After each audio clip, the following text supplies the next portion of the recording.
Petrol diesel नहीं होंगे सस्ते। सरकार ने पेट्रोल डीजल पर 2 रुपए लीटर बढ़ाई एक्साइज ड्यूटी। इंफ्रा प्रोडक्ट्स की फंडिंग में होगा एक्साइज बढ़ोतरी से मिले करीब 7,000 करोड़ रुपए का इस्तेमाल। सरकार ने योजना आयोग का नाम बदलकर नीति आयोग किया। प्रधानमंत्री होंगे अध्यक्ष, अरविंद पानगढ़िया बन सकते हैं उपाध्यक्ष, राज्यों के मुख्यमंत्री होंगे सदस्य। नए साल के पहले दिन छुट्टी के मूड में रहा बाजार। बेहद कम वॉल्यूम के बीच सेंसेक्स निफ्टी कल के स्तर पर बंद, लेकिन स्मॉल कैप शेयरों में रहा अच्छा उछाल। ऑटो कंपनियों के लिए मिला जुला रहा दिसंबर का महीना। मारुति और हुंडई ने बेची 21% ज्यादा गाड़ियां, लेकिन एमएनएम की बिक्री घटी। सियाम ने नए साल में अच्छी बिक्री की उम्मीद जताई। तेल कंपनियों ने एडीएफ के दाम 12.5% घटाए। दाम गिरने से एविएशन शेयरों ने भरी उड़ान। रसोई गैस के लिए डायरेक्ट बेनिफिट ट्रांसफर लागू। अब से सीधे बैंक खाते में आएगी सब्सिडी। पूरे पैसे देकर खरीदना होगा सिलेंडर। पुणे में कल बैंकिंग पर होगा मंथन। ज्ञान संगम कार्यक्रम में प्रधानमंत्री वित्त मंत्री के साथ शामिल होंगे दिग्गज बैंकर्स। बैंकिंग सेक्टर में सुधार पर होगी चर्चा।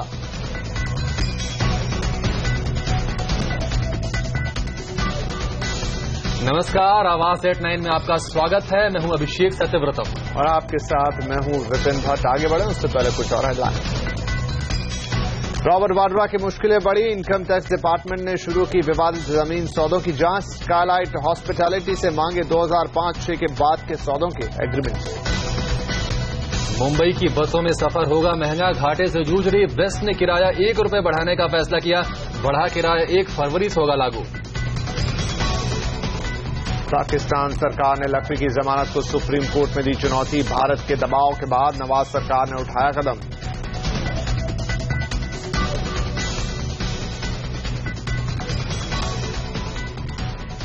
सरकार ने एक बार फिर पेट्रोल और डीजल पर एक्साइज ड्यूटी बढ़ा दी है। ये बढ़ोतरी दोनों ईंधन पर 2 रुपए प्रति लीटर की हुई है। पेट्रोल डीजल पर एक्साइज ड्यूटी में ये बढ़ोतरी आज आधी रात से लागू होगी। हालांकि इस बढ़ोतरी के बावजूद आपके ऊपर यानी कंज्यूमर्स के लिए पेट्रोल डीजल के दाम नहीं बढ़ेंगे। तेल मार्केटिंग कंपनियों को जरूर अपना मुनाफा कुछ कम करना होगा। सरकार के मुताबिक एक्साइज ड्यूटी में इस बढ़ोतरी से उसे 6 से 7,000 करोड़ रुपए मिलेंगे, जिसका इस्तेमाल इंफ्रास्ट्रक्चर डेवलपमेंट के लिए किया जाएगा।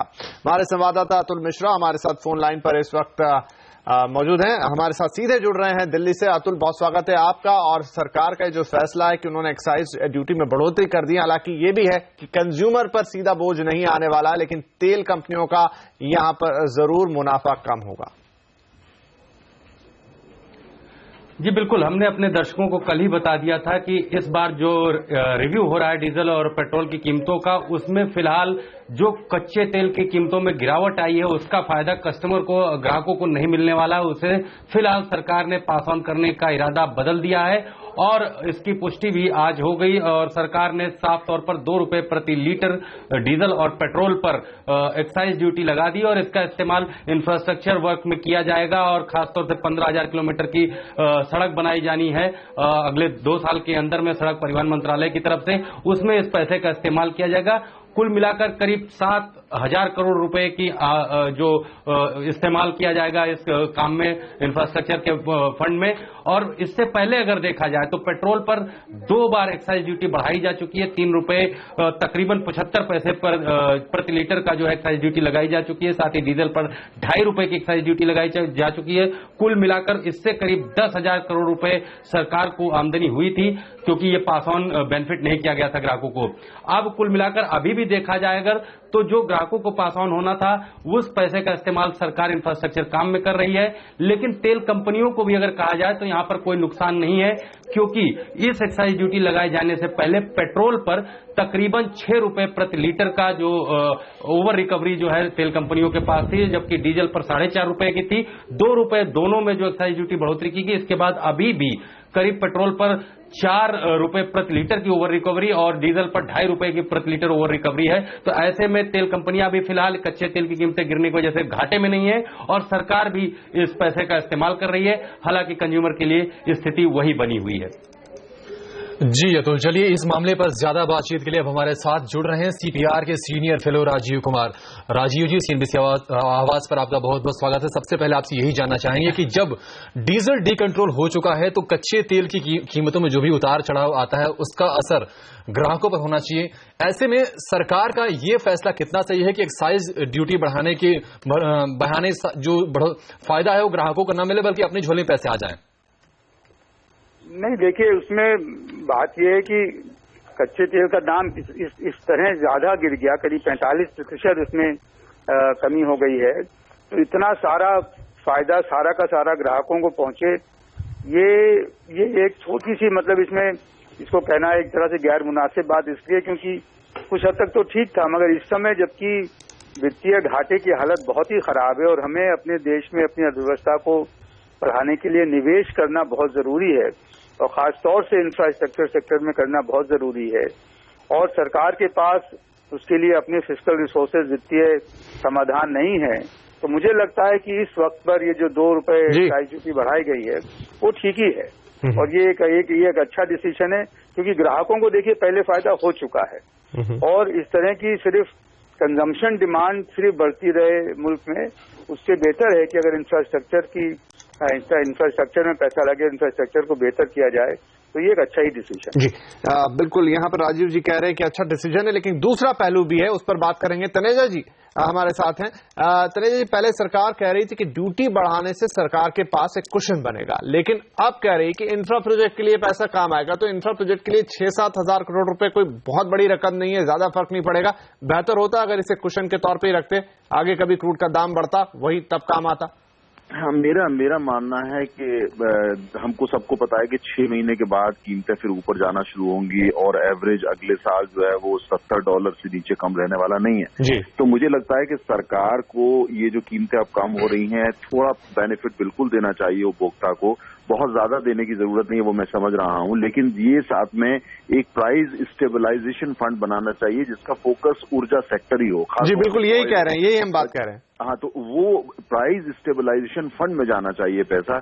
वो इंफ्रास्ट्रक्चर के लिए सरकार और जगह से भी लेती है और तमाम माध्यम है, लेकिन चूंकि ये वो सेक्टर है, ऑयल ऐसा सेक्टर है जिसमें सरकार को आगे आने वाले समय के अंदर चुनौतियां आएंगी, 6-7 महीने के बाद वो शुरू हो जाए। बिल्कुल, तो क्यों ना इस मौके को यूज किया जाए, प्राइस स्टेबलाइजेशन फंड बनाया जाए और ये जो पैसा है उसको वहां लेके जाया जाए, बजाय इसके कि एक्साइज में लेके आप इंफ्रास्ट्रक्चर की बात करें या अन्य योजनाओं की बात करें। मुझे लगता है कि वो तेल का जो उपभोक्ता है उसी के लिए उस पैसे का प्रयोग होना चाहिए। और तेल, एक चीज देखिए, इंफ्रास्ट्रक्चर में भी बहुत बड़ी अहम भूमिका तेल की होती है। तेल अपने में इंफ्रास्ट्रक्चर के अंदर भी उसकी एक अहमियत है, बिना तेल के भी इंफ्रास्ट्रक्चर ठीक तरह बन नहीं पाता। तो मुझे लगता है कि ये विंडो है सरकार के पास, जिसको यूज करे, प्राइस स्टेबलाइजेशन फंड को बनाए, उपभोक्ता को थोड़ा बेनिफिट पास करे और साथ में जो हमारी तेल की कंपनियां हैं, रिफाइनरीज हैं, तमाम सरकार की 50% रिफाइनरी ऐसी हैं जो एंटीक हो चुकी है, जिनकी टेक्नोलॉजी बहुत खराब है, पुरानी टेक्नोलॉजी है, उसके लिए वो करे, कंपनियों को कुछ पैसा छोड़े जिससे वो अपना आधुनिकीकरण कर सके। कुल मिलाकर के इसमें सरकार की पॉलिसी जो है ये नहीं होनी चाहिए कि भाई हम खाली अपने पे ध्यान दें, सरकार को तेल की आने वाली समस्याओं और आधुनिकीकरण के लिए उस पैसे का प्रयोग करना चाहिए। तनेजा जी, सवाल इसलिए भी उठ रहे हैं कि एक्साइज ड्यूटी बढ़ने के बाद भी ऑयल मार्केटिंग कंपनियों को पेट्रोल पर ₹4 और डीजल पर ₹2.5 का फायदा हो रहा है। ऐसे में सवाल उठता है कि आखिर क्यों नहीं कुछ फायदा ग्राहकों को पास ऑन कर दिया जाए? नहीं, देखिए ग्राहकों को, देखिए अब हमको ये अब जिस हिसाब से पास ऑन हो चुका है थोड़ा और पास ऑन किया जा सकता है। उसकी वजह यह है कि जब आप डी कंट्रोल कहते हैं तो कुछ पास ऑन आपको करना चाहिए जिससे ग्राहक एजुकेटेड हो, उसको ये समझ में आ जाए कि भाई जब तेल की कीमत बढ़ती है तो मेरे को ज्यादा देना पड़ता है, जब घटती है तो मुझे फायदा होता है। तो मुझे लगता है वो ग्राहक को ये अर्थशास्त्र और नीति समझाना बहुत आवश्यक है। लेकिन साथ में जो प्राइस स्टेबलाइजेशन फंड और उससे भी सबसे बड़ी जरूरत कि कंपनियों के पास कुछ पैसा छोड़ा जाए और कंपनियों को एक टाइम बाउंड मैनर से ये कहा जाए इसका प्रयोग आप रिफाइनरी मॉडर्नाइजेशन, विदेशों में एक्सपेंशन और जो हमारे में रिटेल नेटवर्क है जो 70 के दशक का, उसका आधुनिकीकरण के यूज हो और वो पारदर्शी तरीके से हो। ये नहीं कि आपने इकट्ठा किया और उसका कोई यूज नहीं हुआ। जैसे एजुकेशन सेस होता है ऑयल के ऊपर, वो कहाँ जाता है पता नहीं लगता हमको। तो मुझे लगता है कि पारदर्शिता को लेकर आए तो जनता भी साथ देगी, लेकिन पूरी तरह बेनिफिट ना देना उपभोक्ता को, मुझे लगता है कि उसमें आगे दिक्कत आएगी। एजुकेशन जो आम उपभोक्ता का ट्रस्ट है वो डी कंट्रोल शब्द पर कम हो सकता है। राइट, राजीव साहब, यही सवाल, हालांकि आपने कहा कि हर बार जरूरी नहीं पास ऑन करें, जब बढ़ रहे थे तब भी उतना नहीं बढ़ाया गया था, लेकिन फिर भी अगर जब ये लेके आए थे कि डी कंट्रोल जब कर रहे हैं तो जैसा मार्केट चलेगा, बढ़ेगा तो बढ़े हुए दाम लेंगे, घटेगा तो घटे हुए दाम लेंगे। और फिर जो कुशन बनाने वाली बात है जिसका हम भी जिक्र कर रहे हैं, तनेजा साहब ने भी कहा, आप कितना इत्तेफाक रखते हैं? मैं इससे इत्तेफाक नहीं रखता हूं, माफ कीजिएगा। वो ये है क्योंकि अगर आप डिकंट्रोल कर रहे हैं तो जब दाम बढ़ेंगे तो आपको दाम को उनको बढ़ने देना चाहिए। प्राइस स्टेबलाइजेशन फंड का मतलब ही, अभिप्राय यही होता है कि आप जब दाम बढ़ेंगे तब उनको आप बढ़ने नहीं देंगे और उस फंड से आप पैसा निकाल कर जो है वो दामों को कम रखेंगे, उसमें जो है वो उससे सब्सिडी देंगे। तो ये जो सब्सिडी, ये प्राइस स्टेबलाइजेशन फंड जो कमोडिटीज के लिए बनाया जाता है वो अधिकतर हमेशा उसका बद इस्तेमाल होता है। तो बात इस समय ये करनी चाहिए, दो चीजें थी कि एक तो ये कि जो ऑयल एडमिनिस्ट्रेड प्राइस मैकेनिज्म है उसको इस समय सरकार को फॉर्मली अनाउंस करना चाहिए कि वो हमने खत्म कर दिया, वो हमने डिसमेंटल कर दिया। उसमें सरकार का कोई भी हस्तक्षेप प्राइस, ऑयल के प्राइस के निर्भर करने में नहीं होना चाहिए। फिर जहां तक आधुनिकीकरण का सवाल है, वहां पर आपने जैसे बताया खुद कि कंपनीज के पास जो है वो इतनी अभी ओवर रिकवरी हो रही है, उनको निर्देश देना चाहिए कि उसका इस्तेमाल वो अपने आधुनिकीकरण के लिए करें, और नहीं करें तो उनको बंद हो देना चाहिए। जो लोग जो आधुनिकीकरण करने की क्षमता नहीं रखते या जिनका अगर ऐसी मानसिकता नहीं है तो उनको खत्म कर देना चाहिए। पुरानी टेक्नोलॉजी वाली कंपनीज का कोई भी जिम्मेवारी सरकार को उठाना मतलब ये है कि फिर वही पब्लिक सेक्टर की मेंटालिटी, वही स्टेट गवर्नमेंट इंटरफेरेंस की मेंटालिटी, ये चीज ठीक नहीं है। और जहां तक ये सवाल है कि भाई इसका इस्तेमाल इंफ्रास्ट्रक्चर में क्यों नहीं करना चाहिए, सबसे बड़ी जरूरत आज अर्थव्यवस्था की है कि आपका जो आधारभूत ढांचा है, जो इंफ्रास्ट्रक्चर है, उसका नवीनीकरण हो, उसका एक्सपेंशन हो। और अगर वो नहीं होता तो कुछ भी संभव नहीं होगा। और हमारे इस समय सबसे बड़ी मुश्किल ये है कि प्राइवेट सेक्टर का निवेश आना अभी संभव नहीं हो रहा, नहीं दिखता कि वो करने वाले हैं। दूसरी तरफ वित्तीय घाटा है, मगर तो इसलिए पब्लिक सेक्टर को, गवर्नमेंट को अपना निवेश बढ़ाना ही पड़ेगा। तो ये एक माध्यम है, इस माध्यम से करना चाहिए। मगर हाँ, बस जो आवश्यक चीज है वो ये है कि इसका इस्तेमाल वाकई इंफ्रास्ट्रक्चर में हो और रेवेन्यू डेफिसिट बढ़ाने में ना हो। राजीव जी, लेकिन एक सवाल ये भी है कि हमारा जो देश है, भारत जैसे देश में सरकार का कीमतों में कोई हस्तक्षेप न हो, ऐसा शायद पॉसिबल नहीं हो सकता।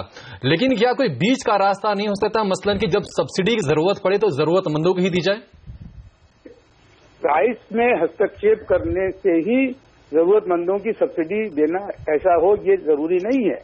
आप जो जरूरतमंद लोग हैं उनको आप डायरेक्ट कैश ट्रांसफर दीजिए, जिसको कहते हैं कि इनकम सपोर्ट करिए, ना कि प्राइस कंट्रोल करिए। भाई अगर जो भी गरीब लोग हैं, आप मान लीजिए अगर जैसा कि हुआ है कुछ डिस्ट्रिक्ट में, आपने ये हिसाब लगा लिया कि हर गरीब परिवार 400 रुपए महीने का केरोसिन का फायदा उठाता है, आप उसको 400 रुपए इनकम ट्रांसफर कर दीजिए उसके बैंक अकाउंट में, वो उसका इस्तेमाल केरोसिन खरीदने के लिए करेगा। तो ये एक बेहतर तरीका है, ये बहुत मच बेटर, बहुत ज्यादा वैज्ञानिक और अच्छा तरीका है कि आप, क्योंकि जब आप कीमतों पे हस्तक्षेप करते हैं तो पूरी आप अर्थव्यवस्था में जो है वो गड़बड़ी पैदा करते हैं, क्योंकि गरीब के साथ साथ बाकी लोग भी उस चीज का बद इस्तेमाल करते हैं।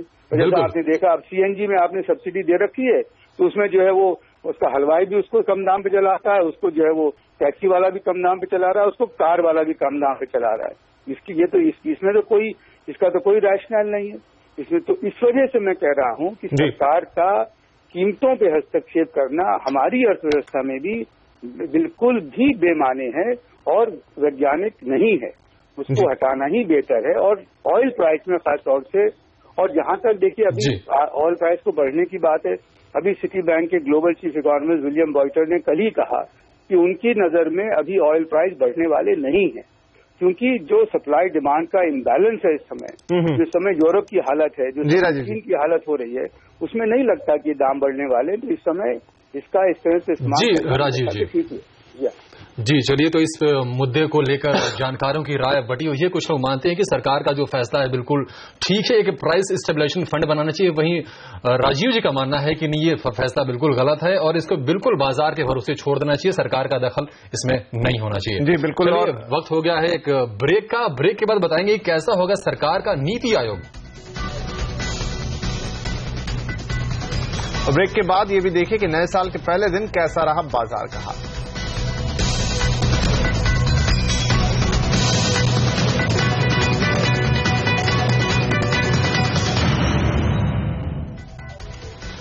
नए साल की शुरुआत के साथ ही सरकार ने योजना आयोग का नया नाम तय कर दिया है। करीब 65 साल पुराना योजना आयोग अब नीति आयोग के नाम से जाना जाएगा। नीति आयोग के चेयरमैन प्रधानमंत्री ही होंगे। लाल किले की प्राचीर से एक बहुत बड़ी चली आ रही पुरानी व्यवस्था में उसका कायाकल्प भी करने की जरूरत है और इसलिए एक नए इंस्टीट्यूशन को हम निर्माण करेंगे और बहुत ही जल्द योजना आयोग की जगह पर ये नई इंस्टीट्यूट काम करे, उस दिशा में हम आगे बढ़ने वाले हैं। मन करता है अच्छा है। स्वतंत्रता दिवस को लाल किले की प्राचीर से अपने संबोधन में पीएम मोदी ने योजना आयोग के पुनर्गठन की बात कही थी और नए साल के पहले दिन मोदी सरकार ने इस पुनर्गठित आयोग की रूपरेखा पेश कर दी। अब योजना आयोग नीति आयोग कहा जाएगा।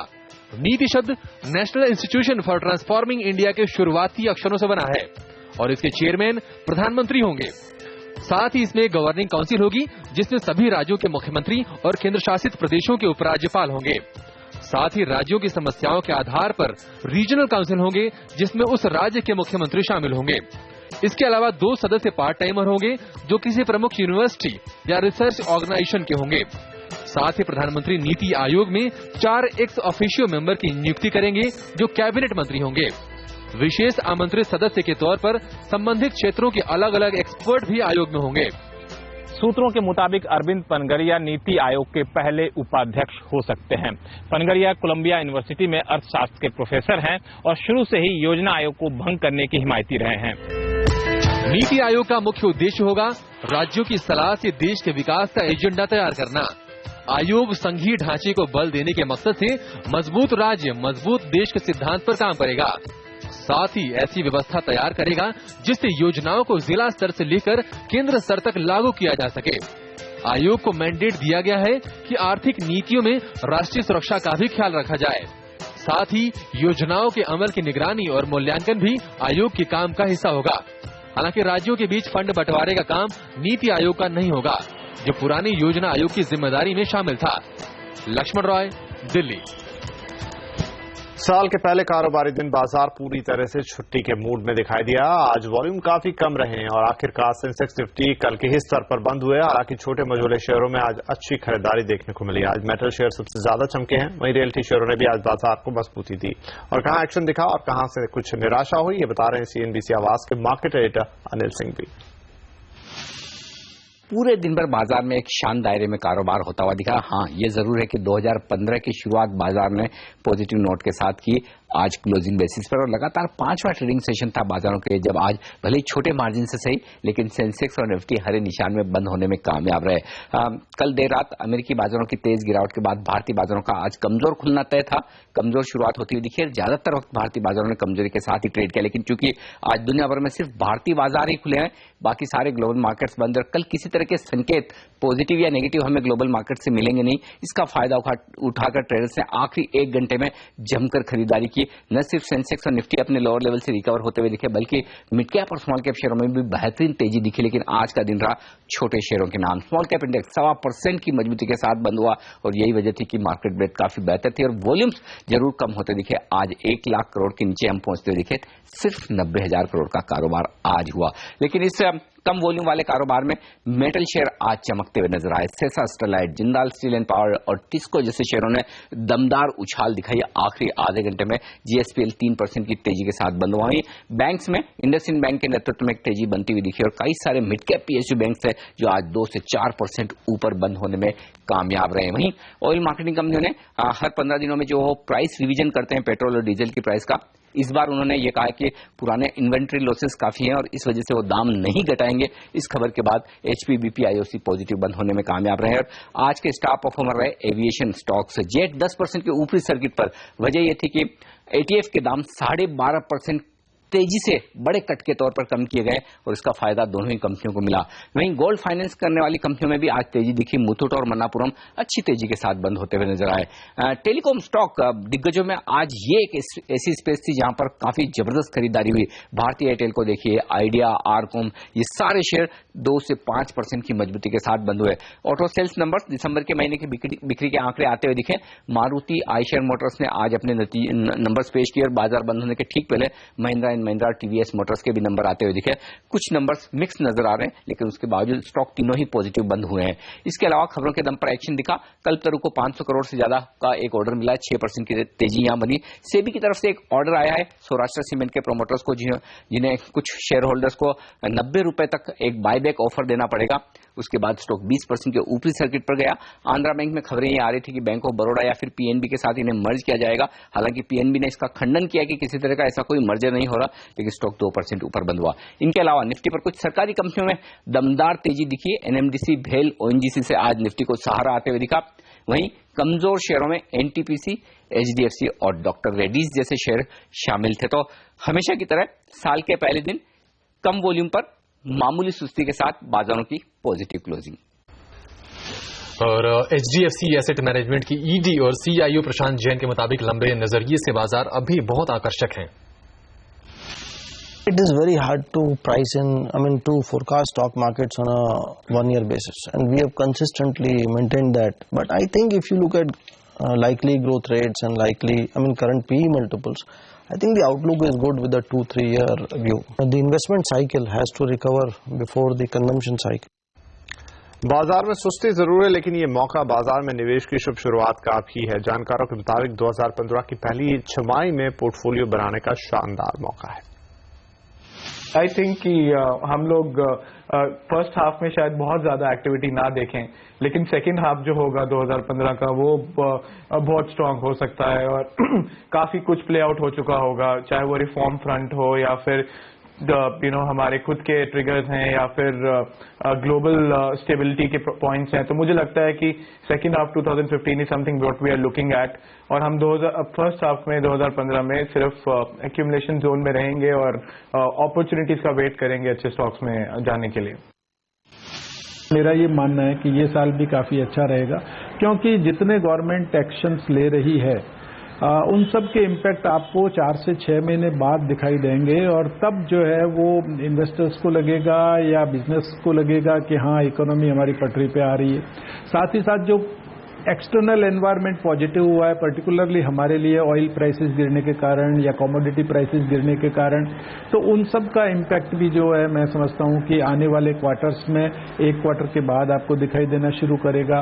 रेट कट का सिलसिला भी जनवरी नहीं तो फरवरी से, नहीं तो मार्च से, मीन्स इन एनी केस 2-3 महीने में शुरू होने वाला है और उसके बाद में वो चलता रहेगा। तो ये सारी पॉजिटिव चीजें मार्केट को जो है वो एक बूस्ट देगी।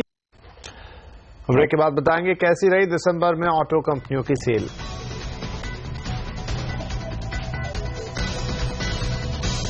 और सब्सिडी का पैसा कैसे सीधे आपके खाते में आएगा, ये भी जानिए।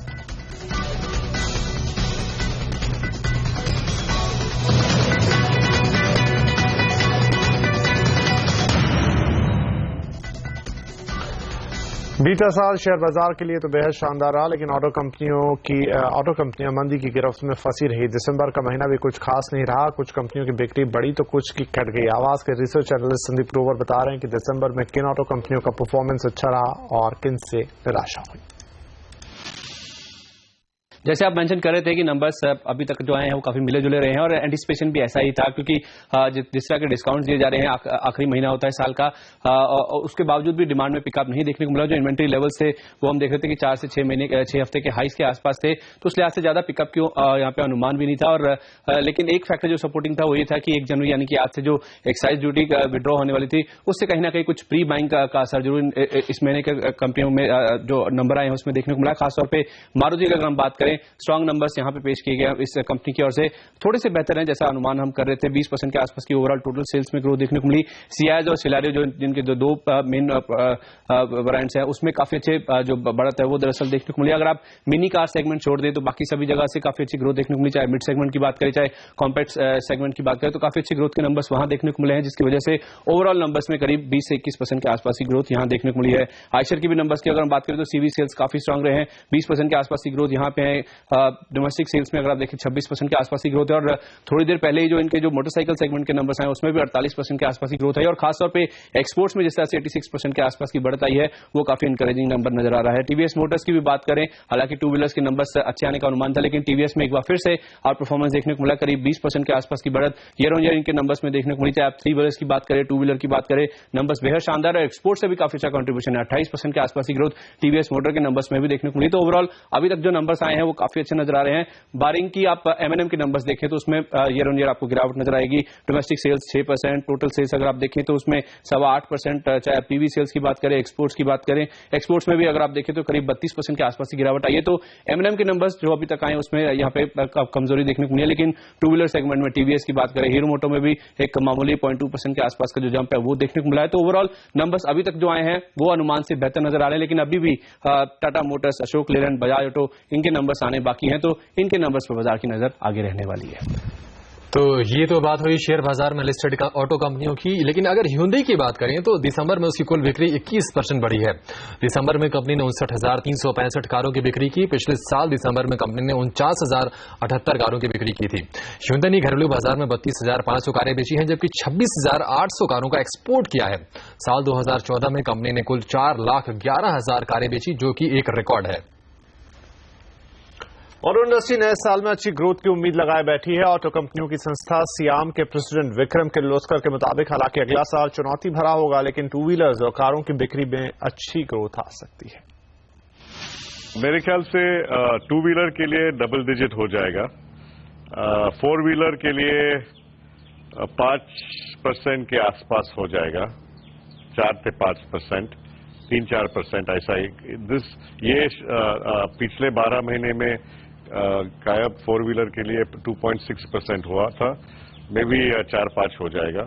और कमर्शियल व्हीकल अगर उनको थोड़ा उनके सेल बढ़ाएंगे तो बहुत अच्छा हो जाएगा। और नए साल में आपके जीवन में कई चीजें बदल गई हैं। अब आपको गैस सिलेंडर बाजार भाव पर मिलेगा और सब्सिडी की रकम आपके सीधे खाते में ट्रांसफर होगी। अगर आप एटीएम से पैसा निकालने जा रहे हैं तो ये भी आपको अब महंगा पड़ने वाला है।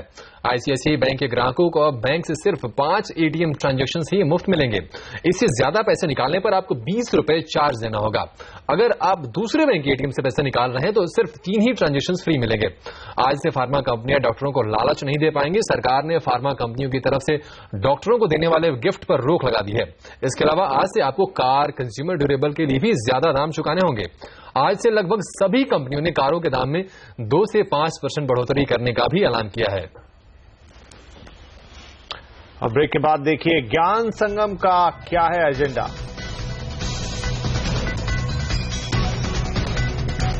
और अभी कौन सी एफडी है बेहतर, जानिए ये भी ब्रेक के बाद।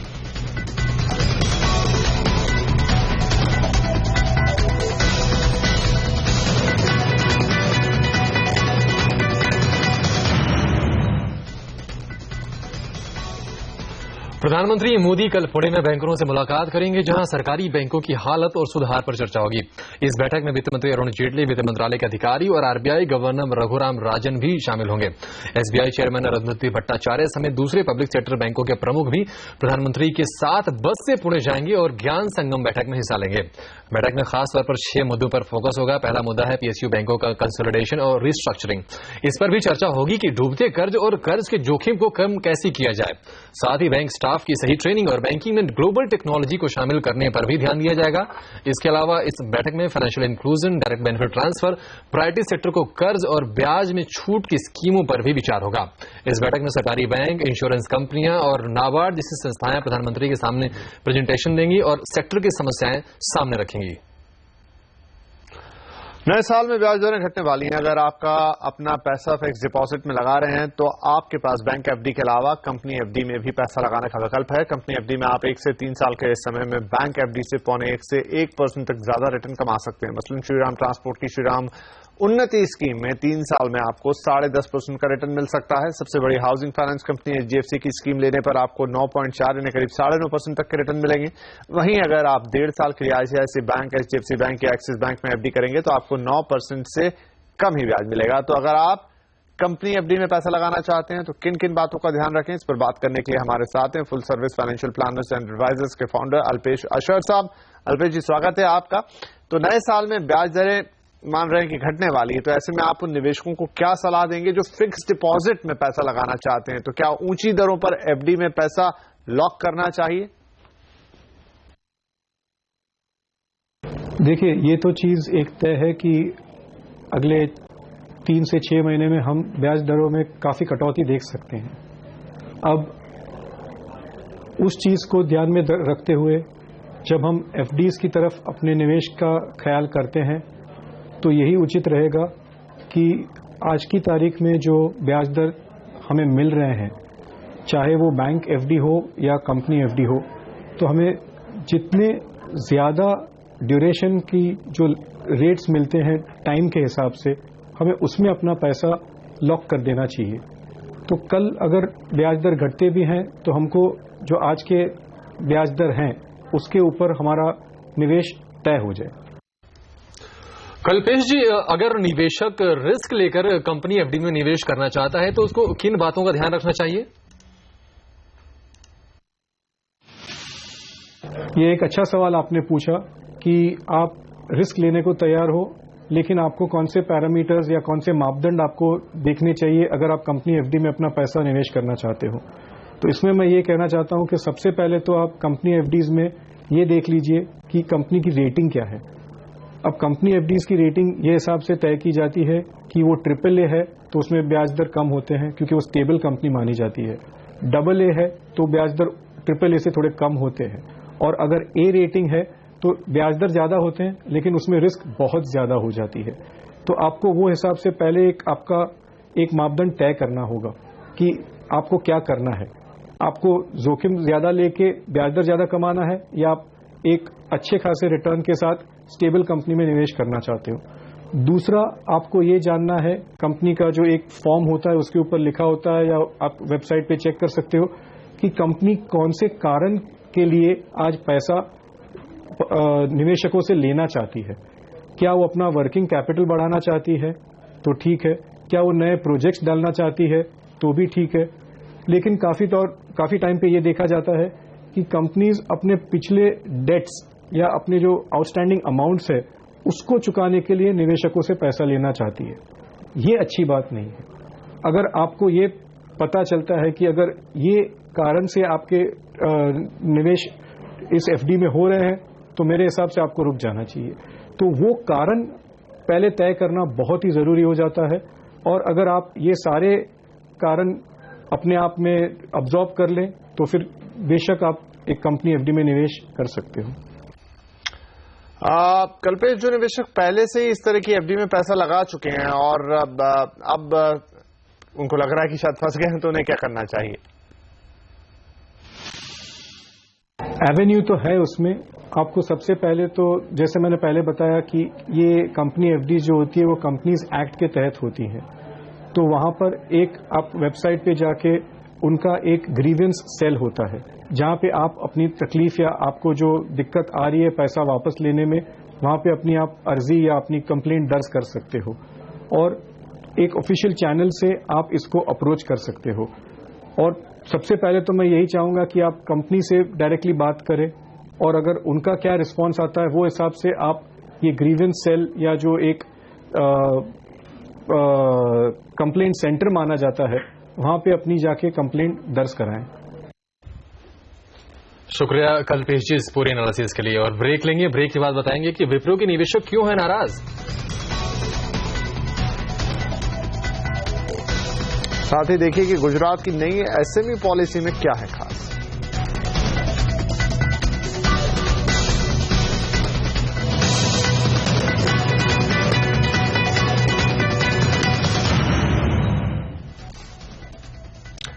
विप्रो एंटरप्राइजेस के मॉनिटरी शेयर होल्डर्स ने कंपनी के खिलाफ मोर्चा खोल लिया है। दरअसल मैनेजमेंट मॉनिटरी शेयर होल्डर्स को एग्जिट ऑप्शन देकर कंपनी को प्राइवेट करना चाह रहा है, लेकिन कुछ छोटे शेयर होल्डर्स इससे नाराज है। पूरी खबर जानने के लिए चलेंगे सजीत मंगत के पास। सजीत, विप्रो एंटरप्राइजेस के कुछ छोटे शेयर होल्डर्स कंपनी का प्राइवेट करने के निर्णय से नाराज हैं, तो क्या है ये पूरा मामला?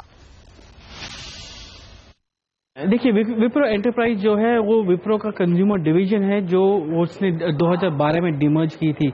डीमर्जर के समय विप्रो ने ये ऑप्शन दिया था निवेशकों को कि वो आइदर कैश ले ले, विप्रो के शेयर्स ले ले या विप्रो एंटरप्राइज के शेयर्स ले ले। और इसके बाद कुछ निवेशक ऐसे थे जिन्होंने विप्रो एंटरप्राइज का शेयर लेना पसंद किया और जिसके तहत 3.4% स्टेक जो है वो भी माइनॉरिटी शेयर होल्डर्स के पास है। विप्रो एंटरप्राइजेस का ये कहना है कि अगस्त में जो उनका एजीएम हुआ था उसमें काफी छोटे निवेशक थे जो एग्जिट चाहते थे विप्रो एंटरप्राइज से, क्योंकि विप्रो एंटरप्राइज अनलिस्टेड है और आगे जाके उम्मीद भी नहीं है कि वो लिस्ट होगा कभी। सो इसलिए उनको एग्जिट चाहते थे और जिसकी वजह से विप्रो ने इस जनवरी 13 की जो ईजीएम है उसमें एक प्रस्ताव लेकर आए हैं वो कि वो जितने भी शेयर धारक हैं, छोटे शेयर धारक जो कि 1.61 करोड़ शेयर होल्ड करते हैं, वो उन शेयर्स को खरीद लेंगे और उसके तहत कैपिटल रिड्यूस करेंगे अपना, ताकि विप्रो एक एंटरप्राइज एक प्राइवेट कंपनी हो जाए जिसके प्रमोटर सिर्फ अजीम प्रेमजी और उनकी ग्रुप एंटिटीज रहें। विप्रो ने ये भी कहा है कि वो 365 रुपीज़ पर शेयर देंगे इस बायबैक के लिए, और ये जो वैल्यूएशन है जो 365 का वो अर्नस्ट एंड यंग के वैल्यूएशन के तहत है और ये फेयर वैल्यू उनका कहना है। पर ये जो दाम है वो कुछ शेयर निवेशकों को अच्छा नहीं लगा। ये वो शेयर निवेशक है जो 1970 से विप्रो में अपने शेयर होल्डिंग बनाए रखे हैं और वो चाहते हैं कि ये विप्रो एंटरप्राइज में भी शेयर होल्डिंग बनाए रखे आगे आने वाले काफ़ी सालों तक, 10-15 सालों तक। और वो इसलिए नाराज हैं क्योंकि विप्रो मैंडेटरी स्क्यूज आउट कर रही है माइनॉरिटी शेयर होल्डर्स को और ऑप्शन नहीं दे रही शेयर होल्डर्स को कि जो जाना चाहते हैं उनसे खरीदें, बल्कि वो सब शेयर होल्डर से खरीदने की कोशिश कर रही है। सो ये एक ऐसा मुद्दा है जो काफ़ी पुराना मुद्दा है माइनॉरिटी शेयर होल्डर्स का स्क्यूज आउट का, और इस बार ये विप्रो कर रहा है और इसकी वजह से काफ़ी छोटे निवेशक, हमारे अंदाज से कुछ 5 या 10 निवेशक हैं जो लगभग 55 लाख शेयर्स ओन करते हैं, जो कि 1/3 हुआ पूरे माइनॉरिटी शेयर होल्डिंग का। वो लोग ऑब्जेक्ट कर रहे हैं और उन्होंने मिस्टर अजीम प्रेमजी से भी को मेल लिखा है और उनसे उनको अप्रोच करने की कोशिश की है कि इसको किसी तरह से रोका जाए। जी शुक्रिया सजीत इस अपडेट के लिए। और गुजरात सरकार ने अपनी नई उद्योग नीति का ऐलान कर दिया है। 2015 की वाइब्रेंट समिट की ठीक पहले आई इस पॉलिसी में एसएमईज और युवा कारोबारियों के लिए खास सुविधा है। क्या खास इस पॉलिसी में, बता रहे हैं अहमदाबाद से मनीष देसाई। वाइब्रेंट गुजरात समिट 2015 से ठीक 10 दिन पहले आज गुजरात सरकार ने अपनी नई उद्योग नीति से पर्दा हटा दिया है। नई पॉलिसी में एसएमई को बढ़ावा देने पर जोर दिया गया है। इसके तहत एसएमईज के लिए अलग अलग इंडस्ट्रियल जोन बनाए जाएंगे, जहां उद्योग स्थापित करने के लिए एसएमईज को अगले 5 साल तक सरकार की तरफ से आर्थिक मदद मिलेगी। उन्हें कम ब्याज पर लोन और रियायती दर पर बिजली मिलेगी। गुजरात सरकार ने 2009 की पॉलिसी में जो सहायता और टैक्स में रियायत दी थी वो बरकरार रहेगी। गुजरात में 2,69,760 एसएमईज रजिस्टर्ड हैं, जिसके माध्यम से राज्य में करीब 1 लाख करोड़ रुपए का निवेश हुआ है। राज्य सरकार एसएमईज के अलावा महिला और युवा उद्यमियों को भी कम दर पर लोन उपलब्ध करवाएगी। एमएसएमई सेक्टर को प्राधान्य दिया गया है। लेबर इंटेंसिव सेक्टर्स को कैसे प्रमोट किया जाए उसका भी ये पॉलिसी में डिटेल में अगले दिनों के अंदर हम रखेंगे। Startup policy, that is the first time a young entrepreneur को कुछ बिजनेस करना होवे और न्यू आइडियाज आवे, उनके लिए भी ये पॉलिसी में प्रपोजल रखा गया है। साल 2005 से 2013 के बीच गुजरात में जीडीपी की विकास दर 10% से ज्यादा रही है। राज्य सरकार विकास दर को अगले 5 साल में 12% तक ले जाना चाहती है। इसके साथ ही प्रधानमंत्री नरेंद्र मोदी के मेक इन इंडिया के सपने को पूरा करने के लिए मैन्युफैक्चरिंग सेक्टर को भी बढ़ावा देना चाहती है। इसके लिए डीएमआईसी और ढुलेरा को स्पेशल इन्वेस्टमेंट रीजन के तौर पर विकसित करने पर भी जोर दिया जाएगा। क्लस्टर के हिसाब से नए इंडस्ट्रियल जोन विकसित किए जाएंगे। सभी इंडस्ट्रियल जोन में सभी तरह का इंफ्रास्ट्रक्चर खड़ा करने पर जोर दिया जाएगा। इसके अलावा बड़े उद्योगों के लिए जो राहत अभी तक मिल रही है वो तो मिलती ही रहेगी, लेकिन युवा उद्यमियों को आइडिया से लेकर इन्वेस्टमेंट तक हर तरह की मदद सरकार देगी। 2015 के वाइब्रेंट समिट को ध्यान में रखते हुए गुजरात सरकार ने 5 साल बाद अपनी नई उद्योग पॉलिसी की घोषणा की है। हालांकि गुजरात सरकार का दावा है कि इसके कारण अब तक इन्वेस्टमेंट में नंबर 1 रहे गुजरात में इनोवेटिव आइडिया लेकर आने वाले यंग एंटरप्रेन्योर्स को भी बढ़ावा मिलेगा और नरेंद्र मोदी का मेक इन इंडिया का सपना भी इसी से पूरा हो सकता है।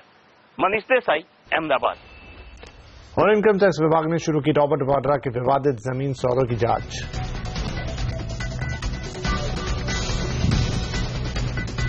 और पाकिस्तान सरकार ने लखवी की जमानत को सुप्रीम कोर्ट में दी चुनौती। पूरी खबर देखिए इस ब्रेक के बाद।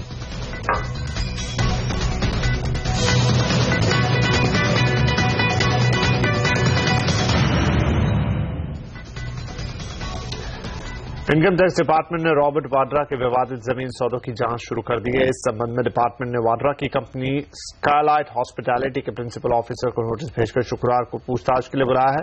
कांग्रेस अध्यक्ष सोनिया गांधी के दामाद रॉबर्ट वाड्रा डीएलएफ के साथ किए जमीनी सौदों के कारण विवाद में है। इनकम टैक्स विभाग ने वाड्रा की फर्म से साल 2005-6 के बाद के लिए अचल संपत्तियों की खरीदी बिक्री के लिए एग्रीमेंट मांगा है। नवाज शरीफ सरकार ने मुंबई हमले के गुनहगार जकीउर रहमान लखवी की जमानत को सुप्रीम कोर्ट में चुनौती दी है। पाकिस्तान के गृह मंत्रालय ने इस बाबत अदालत में अर्जी दी है। इस्लामाबाद हाईकोर्ट ने हिरासत की अधिसूचना रद्द होने के बाद आतंकवादी लखवी की रिहाई का रास्ता साफ कर दिया था। बाद में भारत के विरोध पर पाकिस्तान की पुलिस ने अपहरण के केस में लखवी को दोबारा गिरफ्तार कर जेल भेजा। अब आज लखवी की जमानत को अदालत में चुनौती दी गई है। पेशावर हमले के अगले ही दिन लखवी को कोर्ट ने जमानत दे दी थी। मुंबई के आम लोगों को नए साल से बस यात्रा महंगी पड़ेगी। आर्थिक परेशानी झेल रहे बेस्ट परिवहन विभाग ने नए साल में बस के किराए बढ़ाने का फैसला किया है। बस में प्रति टिकट ₹1 की बढ़ोतरी करने का फैसला किया है। ये बड़े किराए 1 फरवरी से लागू हो जाएंगे। बस पिछले काफी समय से घाटे में चल रही है और किराया बढ़ोतरी के जरिए इस घाटे पर लगाम लगाने का लक्ष्य है। और जम्मू कश्मीर में सरकार पर सस्पेंस अभी बना हुआ है। इस बीच आज बीजेपी नेताओं ने जम्मू में राज्यपाल से मुलाकात कर सरकार बनाने की पार्टी की योजना पर बातचीत की।